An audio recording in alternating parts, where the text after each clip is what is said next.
Welcome back to the Day's Adventure Podcast. I'm your host, David Visser, and this is the Woven in Courage series, Episode 12, The Reckoning.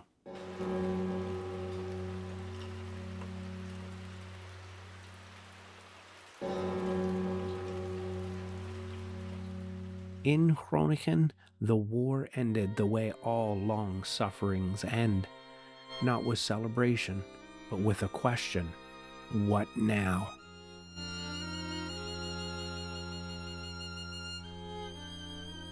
The air was thick with the smell of cordite and wet plaster. Every sound felt foreign, even footsteps, even silence. You could taste the relief, but it came mixed with something else, the bitterness of all that couldn't be undone. That morning, April 17th, 1945. They say the Germans are gone, but their smell remains. We walk through streets we no longer know. Even the rain feels different.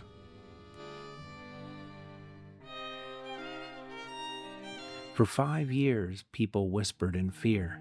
Now they spoke too loud, too fast, trying to fill the silence. Neighbors pointed. Rumors spread, and behind every accusation was the same wound, the need to prove that we were on the right side of history. This is the story of what came after victory, when the fight for freedom turned into struggle for justice, and when every bell that rang for liberation also tolled for those who never came back home. This is Woven in Courage, Episode 12, The Reckoning.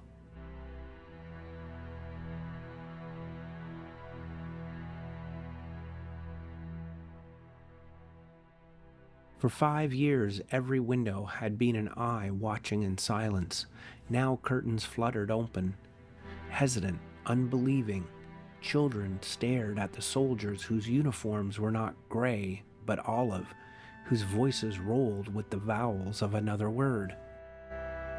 Freedom, they called it, but freedom arrived carrying rifles.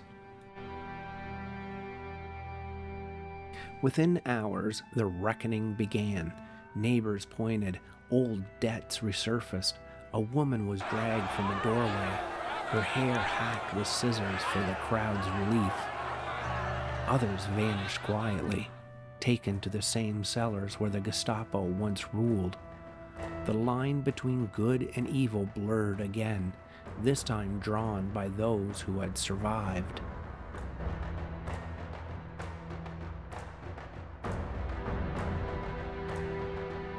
Fedde's journal.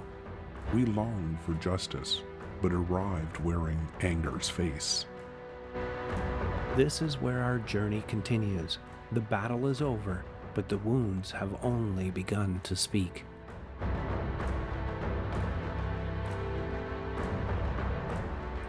The morning after liberation, Groningen was a city between heartbeats. The battle had ended, but no one dared to call it peace. Smoke still hung in the alleys like a ghost that hadn't been told it could leave.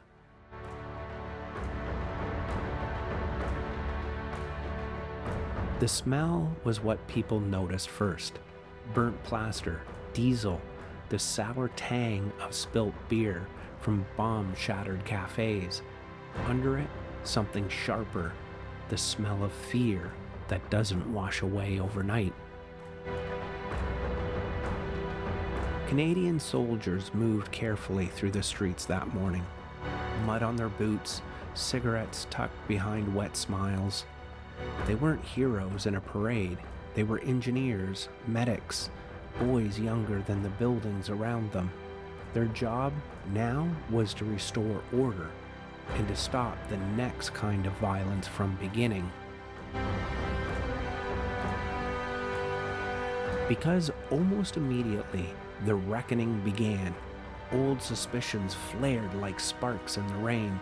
Someone whispered, "That man was NSB," and a crowd gathered before anyone could ask for proof.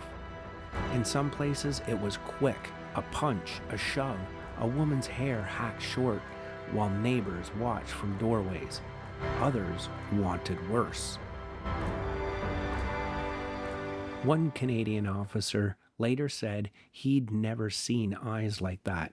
Not German, not soldiers' eyes, but eyes of neighbors turned inward on each other. Their orders were clear: stop mob justice. But how do you tell a crowd that's been terrified for 5 years to be merciful in the first hours of freedom?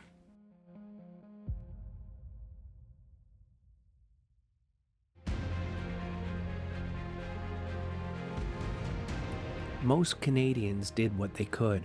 They posted guards at police stations, opened cellars for refugees, and quietly separated accused collaborators from the mobs that hunted them. At first, they used barns, schools as makeshift holding centers. Not prisons yet, just somewhere safer than the street. Their orders came from a place of discipline, but even they admitted privately it was hard not to understand the rage.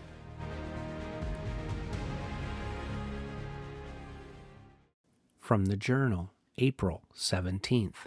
Smoke still rises from the north side. A boy pulls an orange flag from the rubble. People whisper the SD are being hunted. The Scholtenhuis is gone, burned.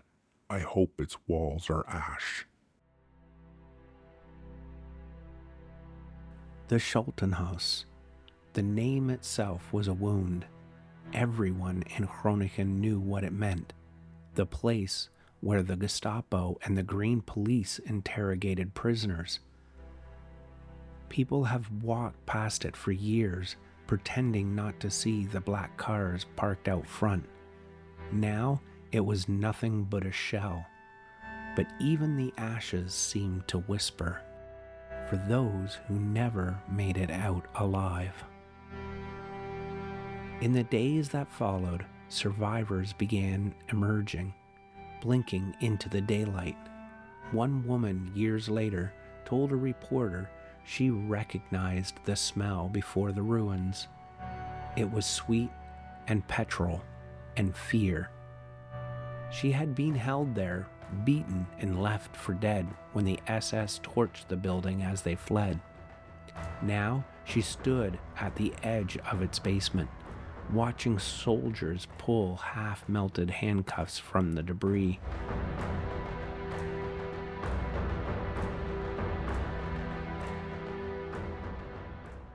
From the Journal, April 18th, 1945. They bring out men with their hands tied. Some are German, some are Dutch. People cheer, but it sounds wrong. A neighbor points. That one fed the Germans. Historian Peter Romine later described this moment across the country as a reckoning without balance. The urge to purge the shame from occupation met the need to rebuild a civil order overnight.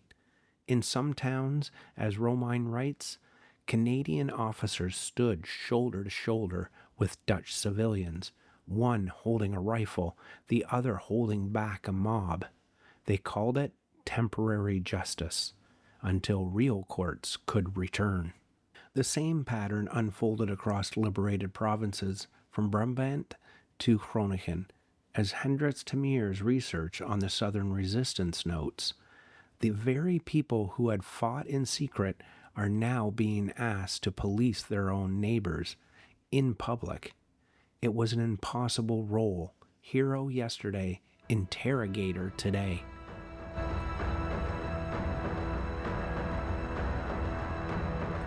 In Groningen that week, anger was everywhere, on the faces of those who had lost family in the Scholtenhuis, in the hands of young men who finally had power again, and in the silence of others who feared that speaking up might once more be a crime.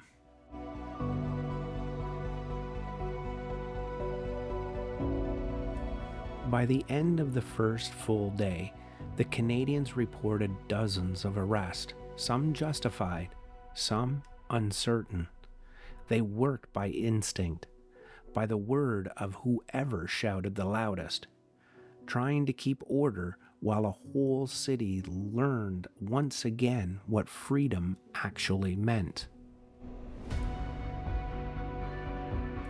And through it all, the rain kept falling. It washed soot from the rooftops and cooled the stones outside the burned police station. If you stood there that evening, you could hear it, the steady rhythm of water cleansing nothing and everything at once.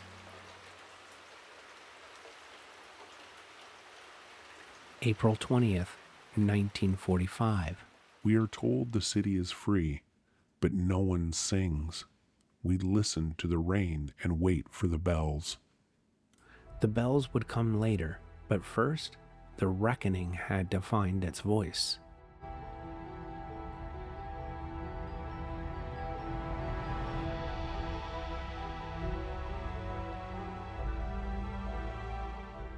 By the second morning, the city began to move again.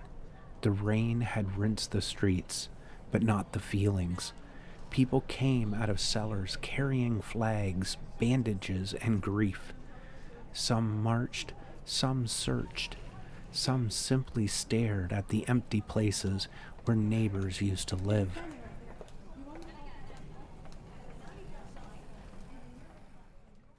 The first parades were not planned. They rose out of exhaustion. Bicycles draped in orange ribbons, girls in wooden shoes dancing through the puddles, brass bands pulled from hiding. The city wanted to celebrate, even if it didn't yet know how. But behind the music came the other procession, the long line of captured collaborators, men who had stayed when the Germans fled, women accused of loving the wrong uniform. They were marched through the same streets as the parades, a public theater of shame. Some Canadians watched with unease, others turned away. As historian Peter Romaine wrote, liberation demanded spectacle, proof that guilt had changed sides.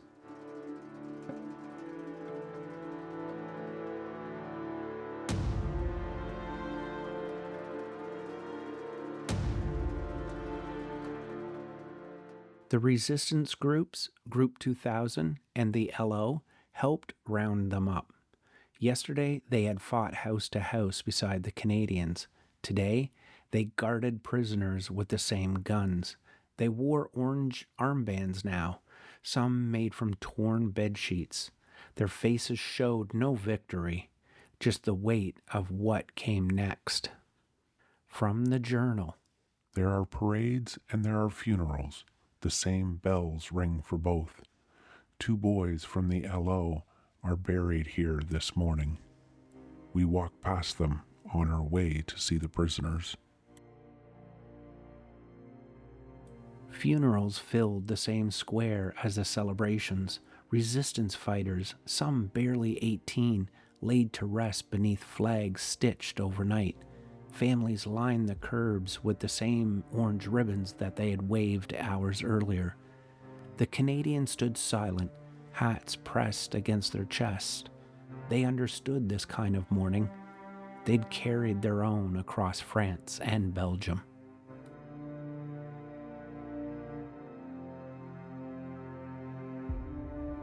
Across the countryside, life had already started its quiet defiance. Farmers returned to their fields, cows roamed freely, barns blown open by artillery. Children waded through the ditches, hunting duck eggs. Bread was scarce, but the air smelt of wet earth instead of fear. From the Journal, April 19th, 1945. We walk towards Peiserweg. Everywhere, cows, sheep have broken fences. The soldiers laugh. They say the animals are freer than we are. I find 3 duck eggs near the ditch and give them to a woman for her children. She cries, not because of hunger, but because no one has given her anything in 5 years. Amid the parades and the revenge, there were still gestures like that, small, ordinary mercies that kept the country human. But the anger was never far. By evening, trucks of detainees rolled towards improvised camps at Hoekirk and Assen. Among them were mayors who'd cooperated with the Germans, teachers who had joined the NSB, and those who simply had been accused by the wrong person. One Canadian corporal later wrote home, "We guard men who might be innocent, but we have no way to know. The Dutch want to see them punished, and we can only promise there'll be a trial." Trials would come, but not yet. For now, there were only lists and cells. Romein called it justice in advance of law. The military authority was still arriving from The Hague. Until then, the Canadians held the keys, the LO kept the names, and the city tried to decide who it wanted to be.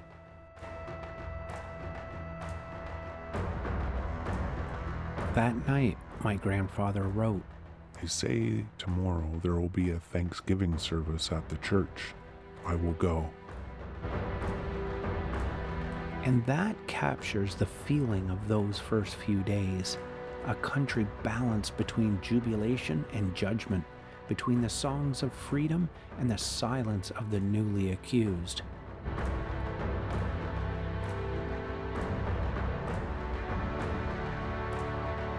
By the third day, Groningen had begun to breathe again, uneven, shallow, but alive, and with breath came judgment. Across the provinces, the military authority was setting up its first rooms of law. They weren't courthouses, just borrowed classrooms and town hall basements. Blackboards wiped clean, desks pushed together, Dutch flags pinned over bullet holes. It was justice improvised, but it was a beginning.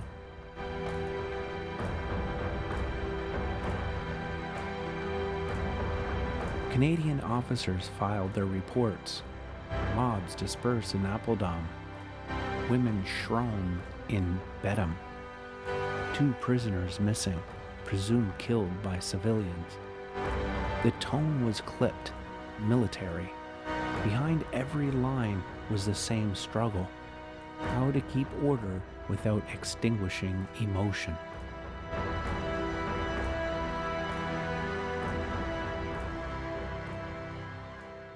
Historian Peter Romein later called it governance through fatigue.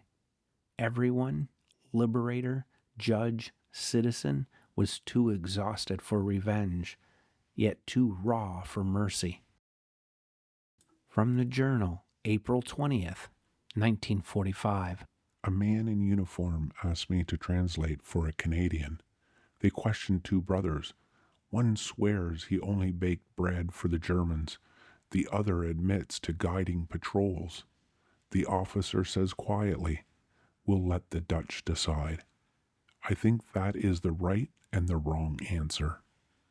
In those makeshift courts, questions outnumbered verdicts. What counted as collaboration? Was silence the same as consent?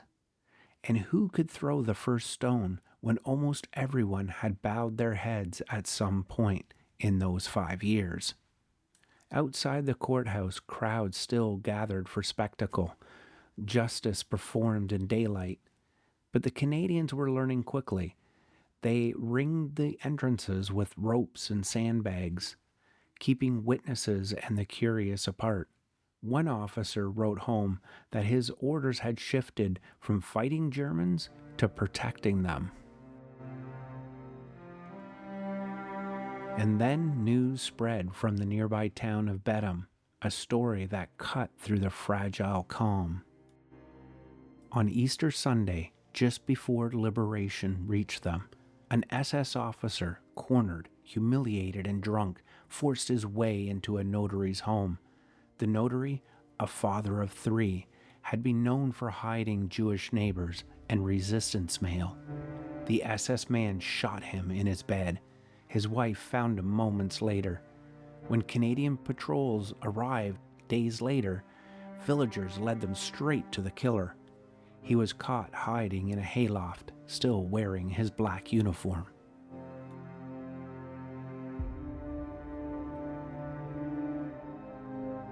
Romein and the Netherlands Dagblad both record what happened next. He was handed to the Dutch resistance fighters, given a cigarette, and shot against the church wall. No paperwork, no trial.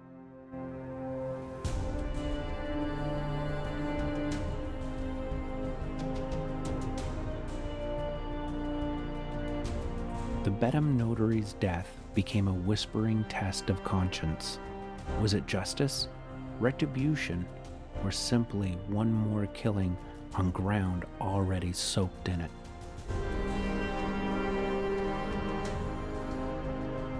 From my grandfather's journal that day. They say in Bedham, the murderer is dead. Some cheer. I feel only quiet. We are all learning how hard forgiveness is when the graves are still open. By week's end, the Canadians began transferring detainees to the military authority. The first official interrogations started under portraits of Queen Wilhelmina and General Carrera, their gazes meeting over rooms that smelt of damp paper and fear.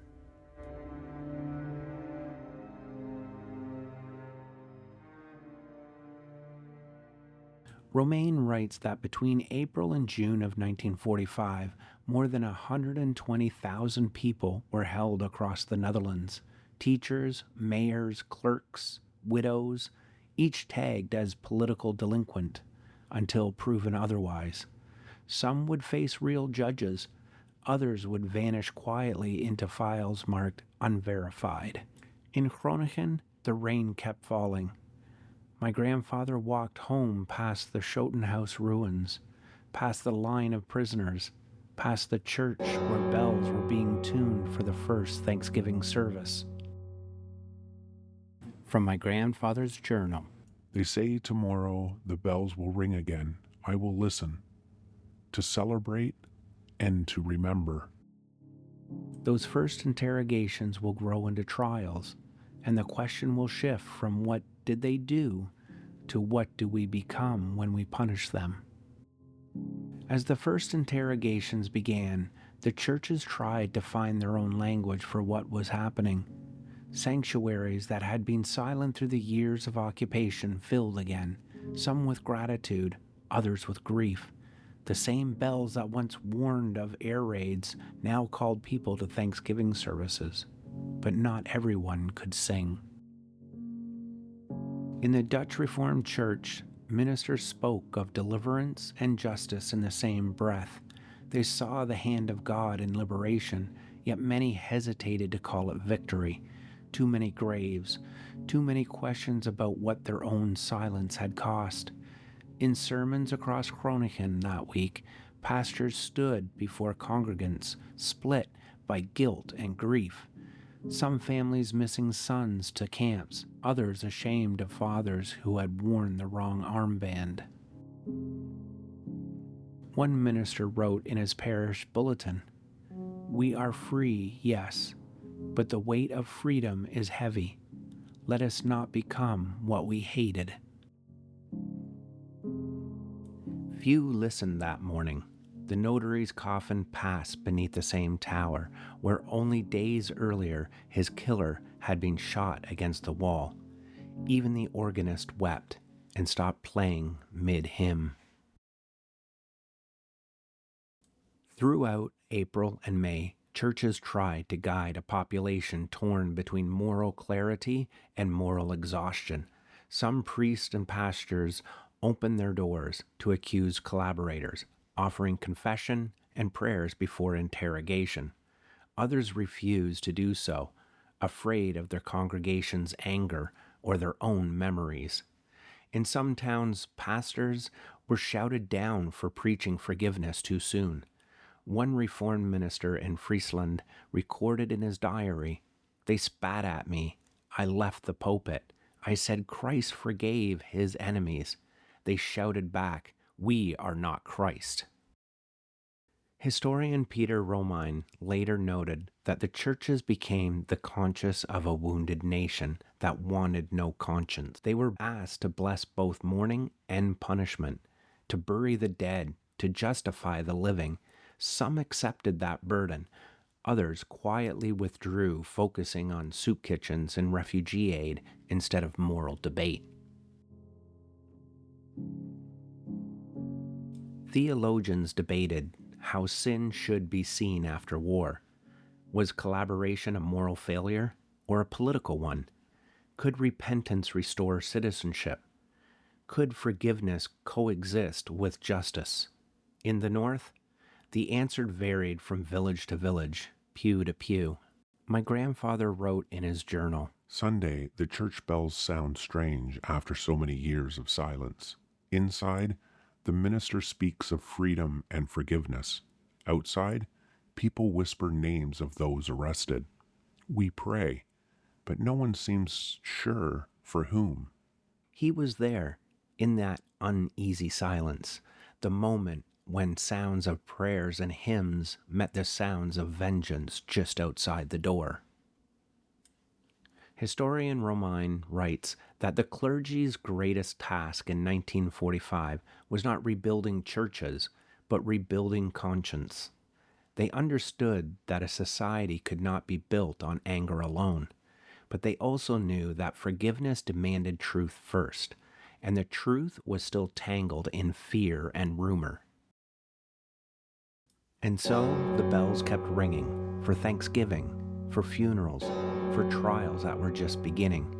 Each toll carried both relief and remembrance, each echo asking the same question that lingered. What do we thank God for when so much has been destroyed?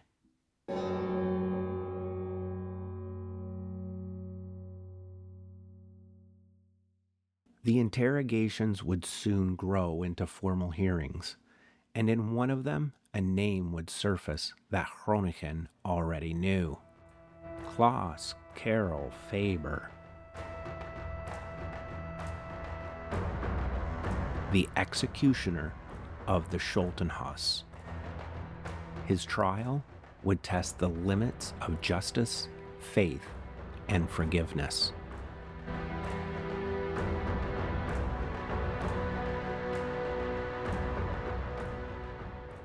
The resistance stepped into the daylight.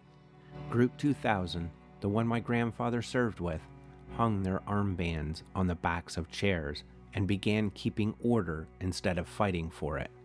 Safe houses became offices, couriers became clerks, and passwords sounded strange in the daylight. My grandfather wrote, We no longer whisper. The same rooms where we hid now echo with meetings. Our passwords sound wrong in the daylight, but the Bible passages bring peace. Side by side with the LO, they collected weapons, escorted Canadians through broken streets, and read out the names no one wanted to hear. Neighbors, shopkeepers, even cousins, accused of helping the occupier. The first task wasn't revenge, it was paperwork. But every list carried the pulse of anger.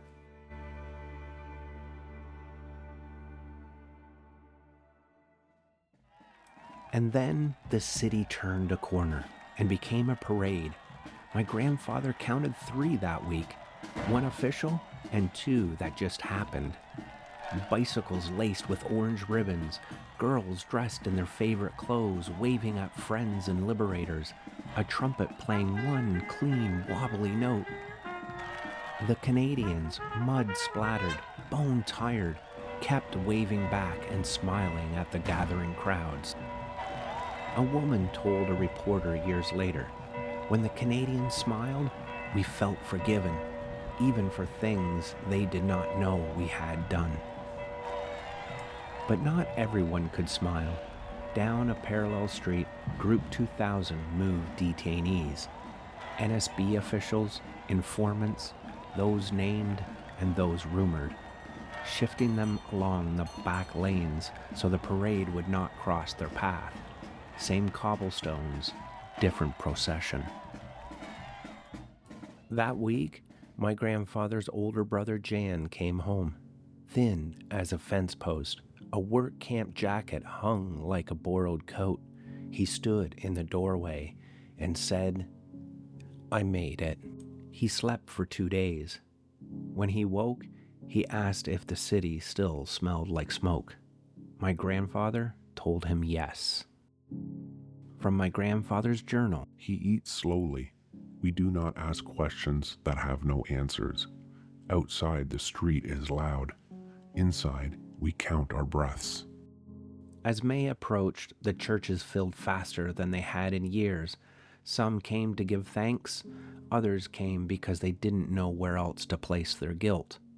Dutch Reformed and Christian Reformed pastors stood before pews split by memory, families of the taken, families of the accused. They quoted psalms of gratitude. They warned softly that freedom without mercy is just another chain.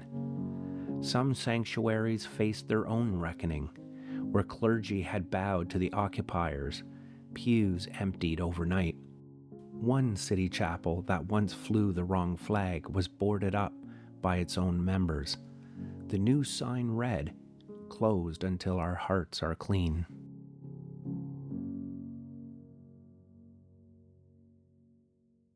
From my grandfather's journal. We go to church again. The benches are full, but the singing is uncertain. The pastor speaks of light returning, and I think of all the lights that are still out. Parade, then funeral, arrest, then a warm bottle of milk, a child chasing a Canadian truck for chocolate, a Group 2000 patrol guiding prisoners down a side lane so the songs of the square can finish. This was the shape of freedom, gratitude that did not drown grief, discipline that did not crush feeling. My grandfather wrote, The bells ring for joy, but every echo sounds like mourning. And under it all, the Canadians were steady, witnesses more than conquerors. They lifted children to see over the crowds, kept rifles low, and said little and meant it. The Dutch called them our boys in khaki. In the stillness, people allowed themselves to believe that decency could be rebuilt, brick by careful brick. By month's end, courage gave way to paperwork, and paperwork to law. The military authority posted timetables in courthouse halls. Group 2000 handed over weapons with relief and with empty hands. Churches prepared to bless funerals and face trials. Lists became dockets. On the page, a name made the crowd fall silent. Klaus Karel Faber. The Boel van het Scholtenhuis.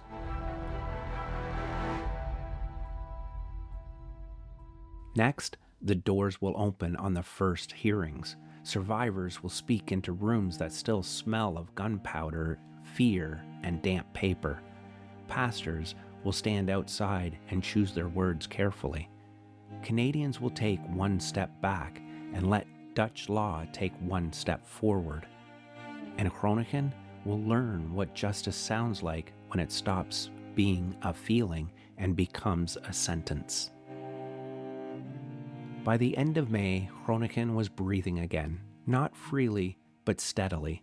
The parades had quieted, the flags were fading in the rain. The city no longer listened for gunfire, only for footsteps in the courthouse halls. Group 2000 had traded in its rifles for ledgers. The Canadians had begun to move east, towards new orders and new wars. My grandfather and his brother walked the streets together, one still limping, the other carrying his journal like a compass that pointed backwards.